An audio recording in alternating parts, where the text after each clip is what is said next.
தமிழ் மக்களுக்கு வணக்கம். ஸ்டாலின் உடைய அப்போலோ அப்டேட்ஸ் அப்படின்ற அந்த சீரீஸில் பார்த்தீங்கன்னாக்கா, இன்றைக்கி நம்ம சொல்ல போகிறது என்ன அப்படின்னாக்கா, ஸ்டாலின் இன்றைக்கு டிஸ்சார்ஜ் ஆவது அப்படின்றது அவசியம். இது மருத்துவருடைய ஆலோசனையின் அடிப்படையிலா அப்படின்னா இல்லை. இப்போ நீங்கள் உதாரணத்துக்கு இந்து பத்திரிகையில் போட்டிருக்காங்க. சோர்சஸ் அப்படின்னு சொல்லி அவங்க போட்டிருக்காங்க. என்ன அப்படின்னாக்கா, ஸ்டாலின் இன்று டிஸ்சார்ஜ் செய்யப்படுவார் அப்படின்னு சொல்லிட்டு. நாமளும் சொல்கிறோம், இன்றைக்கு ஸ்டாலின் டிஸ்சார்ஜ் பட வேண்டியது அவசியம் அப்படின்னு சொல்லிட்டு. அது மருத்துவர்களின் ஆலோசனையின் அடிப்படையில் என்றால் இல்லை. ஜோதிடர்களின் ஆலோசனைப்படி பார்த்தீங்கன்னாக்க ஸ்டாலின் இன்றைக்கு டிஸ்சார்ஜ் செய்யப்பட வேண்டும். நம்ம நேற்றுக்கே பார்த்தோம் அவருடைய காணொளிகளில் அவர் எப்படி தள்ளாடிக்கிட்டே, அது 20 நொடி தான் போடுறாங்க. அந்த 20 நொடியிலே அவர் தள்ளாடி நடந்து வர்றாரு. அப்புறம் சேரில் உட்காந்துக்கிறாரு. சேரில் உட்காந்த உடனே அவர் அந்த ஆலோசனை பண்ணுறாரு அப்படின்னு சொல்கிறாங்க. இந்த ஆலோசனை அப்படின்றதுனா அந்த டுபாக் ஒரு கதை. அவரால் ஒரு நிமிடத்திற்கு மேலே அங்கே உட்கார்ந்துருக்க முடியல அப்படின்றது தான் உண்மை. அவருக்கு ஓய்வு தேவை. இதைத்தான் நம்ம ஆரம்பத்துலேருந்து சொல்லிக்கிட்டு இருக்கோம். சரி, இது ஒரு பக்கம் வைப்போம். இப்போ டிஸ்சார்ஜுக்கு வருவோம். மருத்துவமனையிலேருந்து டிஸ்சார்ஜ் செய்யப்பட்டு, ஏன்னா இப்போல்லாம் வந்து வீடுகள்லேயே சகல வசதியும் நம்ம பண்ணிட முடியும். உதாரணத்துக்கு செல்வி ஜெயலலிதா அவர்கள் டிசம்பர் 5 அன்று அவர் இறக்காமல் இருந்திருந்தால், அவர் கண்டிப்பாக 23 டிசம்பர் வந்து அவர் டிஸ்சார்ஜ் செய்யப்பட்டு அவர் வீட்டுக்கே கொண்டு சென்றிருப்பார்கள். வீட்டில் அவருக்கு அந்த வசதிகள் எல்லாம் ஏற்படுத்த வேண்டும் என்பதற்காக மேல் மாடத்தில் ஒரு ஒரு முழு மருத்துவமனைக்கான அந்த வசதியை வந்து ஏற்பாடு செய்து வைக்கப்பட்டிருந்தது. அந்த மாதிரி இங்கே வீட்டிலேயே செய்வதற்கான அத்தனை வசதிகளும் இன்றைக்கு இருக்கிறது. அப்படின்ற நிலையில் அவர் மருத்துவமனையில் தான் இருக்கணுன்ற அவசியம் கிடையாது. ஏன்னா அவர் வந்து சுயநினைவை இழந்து விட்டு அப்படின்லாம் இல்லை. அப்படின்னும் பொழுது அவரால் கண்டிப்பாக வந்து அந்த ஓய்வை எடுத்துக்கொண்டு அவரால் தேறி வர முடியும் அப்படின்றது தான் நம்ம பார்க்கக்கூடியது. ஆனால் இதில் ஜோதிடம் ஒரு மிகப்பெரிய ரோலை ப்ளே பண்ணுது. ஏன் அப்படின்னாக்க, இன்றைக்கு பார்த்தீங்கன்னா மக நட்சத்திரம் 6:30 மணி வரையில் மக நட்சத்திரம் இருக்கிறது. 6:30 மணிக்கு மேலே பார்த்தீங்கன்னாக்க இந்த பூர நட்சத்திரம் ஆரம்பிக்குது.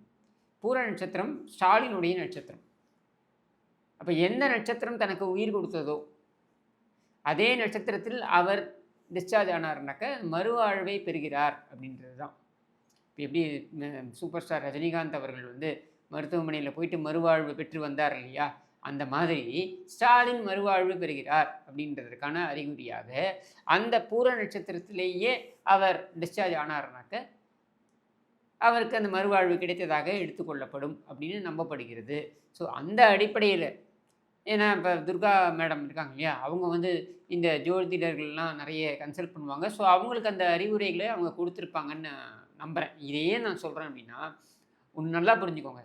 ஒரு அரசியல் தலைவர்களும் செய்யக்கூடிய ஒவ்வொரு விஷயத்திற்கு பின்னாலும் ஜோதிடம் அப்படின்றத அவங்க மிக தீர்க்கமாக நம்புகிறார்கள் அப்படின்றதுக்கு பல உதாரணங்களை நம்மளால் சொல்ல முடியும். இப்போ ஒரு உதாரணம் நான் சொல்கிறேன் உங்களுக்கு. நம்ம பாரத பிரதமர் நரேந்திர மோடி அவர்கள் இன்றைக்கு கங்கை கொண்ட சோழபுரத்தில் அரியலூரில் அவர் வந்து அந்த நிகழ்ச்சியில் கலந்துக்கிறார். அவர் பார்த்தீங்கன்னாக்கா இந்த மக நட்சத்திரத்தில் இருக்கும் பொழுதே அந்த நிகழ்ச்சியை முடித்து கொண்டு அவர் கிளம்புறார். 5:30 மணிக்கெலாம் அவர் கிளம்பிடுவார். அவர் அந்த நட்சத்திரம் மாறுது பாருங்கள், அதாவது பூரத்துக்கு மாறுது பாருங்கள், அது வரைக்கும் அவர் காத்திருக்க மாட்டார். இது எல்லாமே ஜோதிடத்தின் அடிப்படையில் செய்யக்கூடியது தான். உதாரணத்திற்கு அவருடைய மே 2024 உங்களுக்கெல்லாம் நினைவு இருக்கும்னு நினைக்கிறேன். கடந்த ஆண்டு அவர் வந்து எலெக்ஷன் நடந்துக்கிட்டு இருக்கும் பொழுதே, அதாவது தேர்தல் வந்து முழு வீச்சில் நடந்துக்கிட்டு இருக்கு நாடு முழுக்க. அந்த தேர்தல் நடந்துகிட்டு இருக்கும்போது ஒவ்வொரு கட்டமாக நடந்துக்கிட்டு இருக்கு அப்படின்னும் பொழுது மே 30 அவர் வந்துட்டு எழுதி வச்சுருக்கேன், அதனால் எழுதி வச்சதுலேருந்து படிக்கிறேன். மே 30, 2024 அவர் வந்துட்டு விவேகானந்தர் பாறை என்று சொல்லப்படுகின்ற அந்த இடத்திற்கு வரார். அவர் விவேகானந்தர் பாறைக்கு வரும்பொழுது அந்த சமயம் பார்த்தீங்கன்னாக்கா 6:10 மாலை 6:10க்கு அவர் வரார். அது சதய நட்சத்திரத்தில் அஷ்டமி அன்று அவர் வரார். 2 நாள் தங்குறார் அங்கே. இது எதற்காக தங்குகிறார் என்றால், விவேகானந்தர் இதே போல் அந்த கன்னியாகுமரிக்கு வந்து அங்கிருந்து அவர் வந்து இந்த கடலில் வந்து குதித்து, ஏன்னா அவருடைய குரு ராமகிருஷ்ண பரமஹம்சர் வந்து காளி உபாசகர். காளி உபாசகராக இருந்த ராமகிருஷ்ண பரமஹம்சருடைய கூற்றின்படி விவேகானந்தருக்கு காளியின் அருள் கிடைக்கும் அப்படின்னு சொல்லப்பட்ட நிலையில் அவர் அங்கே கன்னியாகுமரிக்கு வரும் பொழுது அங்கே தேவியுடைய கோவில், பகவதியின் கோவிலில் அவருக்கு அந்த அருள் கிடைக்கிறது. அது கிடைக்க பெற்றவுடன் அவர் கடலுக்குள் குதிக்கிறார். அந்த பாறையை நோக்கி போகிறார். அந்த பாறையில் பார்த்தீங்கன்னாக்கா ஸ்ரீபாதம் என்று சொல்லப்படுகிறது. ஸ்ரீபாதம் என்பது பார்வதி தேவியின் கால் பதங்கள் பட்ட இடம் அப்படின்னு சொல்லப்படுகிறது. அப்போ அதை நோக்கி அவர் போகிறாரு. அவருக்கு அந்த அருள், அந்த தேவியின் அருள் முழுவதுமாக கிடைக்கிறது. அந்த 2 நாட்கள் அங்கே இருந்து அதுக்கப்புறம் அவர் மீட்டு கொண்டு வரப்படுகிறார். இந்த நிகழ்வை அப்படியே மீண்டும் உருவாக்க வேண்டும் அப்படின்றதற்கான முயற்சி தான் நரேந்திர மோடி அவர்களுடைய அந்த விசிட். நரேந்திரர் என்கிற விவேகானந்தர் தேவியின் அருளை முழுவதுமாக பெற்றதை போல நரேந்திர மோடி அவர்களும் பெற வேண்டும் என்பதற்காக அவர் அந்த விசிட்டை மேற்கொள்கிறார். அவர் பார்த்தீங்கன்னாக்கா வந்தது மே 30, 6:10க்கு அவர் வந்து அந்த விவேகானந்தர் பாறை அப்படின்ற அந்த இடத்திற்கு போகிறாரு. சதயம் அஷ்டமி. அதே சமயத்தில் கூர்ந்து கவனிச்சிங்கனாக்க அதே நாள் அதே சமயத்தில் திரு அமித்ஷா அவர்கள், யார் நம்மளுடைய உள்துறை அமைச்சர் திரு அமித்ஷா அவர்கள், அவர் பார்த்தீங்கன்னாக்க 3:30க்கு திருமயத்தில் இருக்கக்கூடிய குடவரை கோவிலுக்கு சென்றிருப்பார். இந்த குடவரை கோவிலில் சிவன் உடைய கோவிலும் இருக்குது, பெருமாள் கோவிலும் இருக்குது. இது 2த்துக்கும் போயிருப்பார்.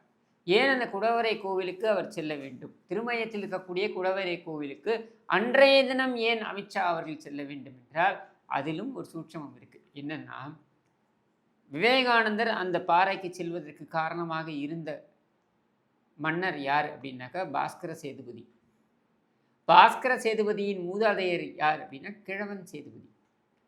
கிழவன் சேதுபதியின் குலதெய்வம் அப்படின்னு பார்த்தீங்கன்னாக்கா பைரவர். அந்த பைரவர் கோவில் வந்து திருமயத்தில் இருக்கிறது. என்ன அப்படின்னா, விவேகானந்தருடைய அந்த நிகழ்வை நீங்கள் முழுவதுமாக நீங்கள் நிகழ்த்தி காண்பிக்க வேண்டும் என்றால் அந்த மன்னருடைய ரோல் இருக்கு இல்லையா? ஏன்னா மன்னரை எப்பவுமே நம்ம எப்படி பார்க்குறோம்? மன்னர்களை எல்லாம் எப்படி பார்க்குறோம்? நரசிம்மரின் அவதாரமாக பார்க்கிறோம், அல்லது விஷ்ணுவின் அவதாரமாக பார்க்கிறோம். அவர்கள் அதற்கான அதிபதி என்று பார்க்கிறோம். ஏன்னா நிலத்தை அவர்கள் ஆள்கிறார்கள் என்கிற பொழுது அவர்களை அதற்கான அதிபதி என்று பார்க்கிறோம். அப்படி பார்க்கும் பொழுது அந்த இடத்தில் இருக்கக்கூடிய பகவதி அந்த நிலத்தின் அரசனுக்கு கட்டுப்பட்டுத்தான் இருக்க வேண்டும் அப்படின்ற ஒரு நிலை இருக்குது. அப்படின்னும் பொழுது அந்த பகவதிக்கு முக்கியத்துவம் கொடுக்கும் பொழுது மன்னருக்கும் கொடுக்க வேண்டும். ஆனால் ராமநாதபுரம் சமஸ்தானத்தில் இருக்கக்கூடிய மன்னர்கிட்ட போய் இப்போ இருக்கக்கூடிய வாரிசுகள் அவங்க இள வயசில் இருப்பாங்க, அவங்கக்கிட்ட போய் நிற்க முடியுமா? பிரதமர் நிற்க முடியாது. அப்படின்னும் பொழுது யாரிடம் சென்று நிற்கலாம் என்றால் இந்த மன்னருடைய குலதெய்வமாக இருக்கக்கூடிய அந்த பைரவர், அந்த பைரவரிடம் செல்வது அப்படின்றது உகந்ததாக இருக்கும். அப்படின்றதுனால 6:10க்கு பிரதமர் இந்த விவேகானந்தர் பாறைக்கு செல்வதற்கு முன்னால் 4:30 மணிக்கு பார்த்தீங்கன்னாக்க பைரவர் சன்னதியை சென்று அடைகிறார் அமித்ஷா. அங்கே சென்று அந்த மரியாதையை செலுத்துகிறார் குலதெய்வத்திற்கு. யாருடைய குலதெய்வத்திற்கு? சேதுபதி மன்னர்களுடைய குலதெய்வத்திற்கு அந்த மரியாதையை செலுத்துகிறார் அப்படின்றத பார்க்க முடிகிறது. இதில் பார்த்தீங்கன்னாக்கா மோடியுடைய அந்த நட்சத்திரம் வந்து அனுஷம். காஞ்சி மகாபெரிவருடைய அதே நட்சத்திரம் தான் அனுஷம். அந்த அனுஷத்திற்கு தோதாக வர வேண்டும் என்பதற்காக சதய நட்சத்திரத்தில் அது மைத்தாரையாகி விடுகிறது. அன்றைக்கு இரவு, அதாவது 6:10க்கு அவர் போகிறார் இல்லையா, அங்கே தங்குறார் இல்லையா, அது அஷ்டமி இரவு. அஷ்டமி இரவு அடுத்து 31ஆம் தேதி அது பார்த்திங்கன்னா பூரட்டாதி நட்சத்திரம். பூரட்டாதி நட்சத்திரம் வந்து அதிமைத்திர தாரை அப்படின்னு சொல்லப்படுகிறது. அப்போ அந்த அதிமைத்திர தாரையும் அவருக்கு அனுகூலமாக இருக்க வேண்டும் அப்படின்றதுக்காக நவமி இரவும் அங்கே இருக்கிறார். அடுத்து உத்திரட்டாதி நட்சத்திரத்தில் ஜென்மத்தாரை. அந்த ஜென்மத்தாரையில் வந்து தசமி நண்பகலில் அவர் வெளியே வராரு. அப்போது இது எல்லாமே வந்து திட்டமிட்டு செய்யக்கூடியதாக இருக்கிறது அப்படின்றத நம்மளால் புரிந்து கொள்ள முடிகிறது.